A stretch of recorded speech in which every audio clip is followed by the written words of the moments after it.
Another thing that we know about engagement is that while work is a contractual arrangement, engagement is deeply personal.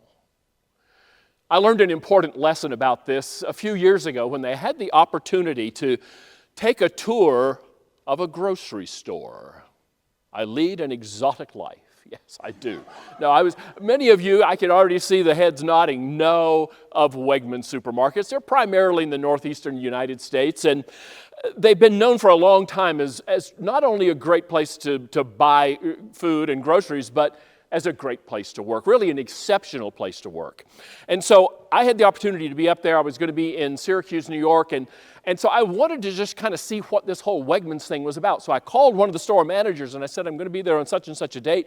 Could I come in and tour your store and see what's going on? And he said, certainly.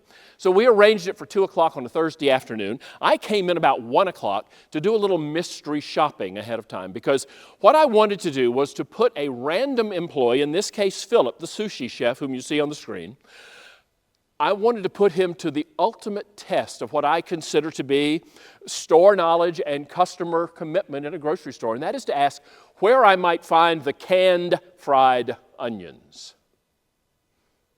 I see the knowing nods there, yeah, because you know why that's the ultimate test of customer service commitment and store knowledge in a grocery store, and that's because you have no idea where to find them. And some of you are saying, what is this man talking about? And others of you know exactly what I'm talking about, that canned fried onions were developed in the 1950s by food scientists to serve one purpose and one purpose alone, and that is to rest atop green bean casserole. That's right. Oh, you know these things. These things are indigenous to church suppers. In my culture in the South, if somebody dies, you're getting 3 of these brought to your house that week. Yeah.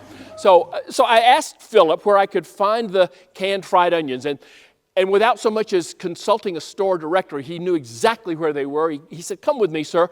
We walked over. He got down on the bottom shelf. These things get no respect. And he said, how many would you like? And I said, 1. So they made 79 cents revenue, probably about 2 cents profit on that whole deal.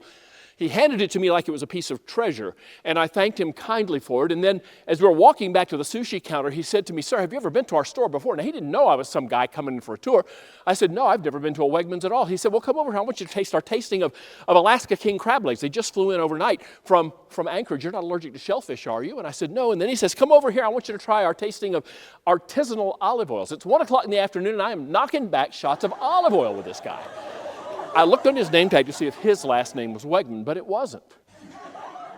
I was so impressed with him. Now, I got to tell you, I didn't have the heart to put the onions back on the shelf. So I was staying with some friends in Syracuse that night. I took them home to them. I'm sure they made a dandy casserole with them. But I came back in for my appointment at 2 o'clock.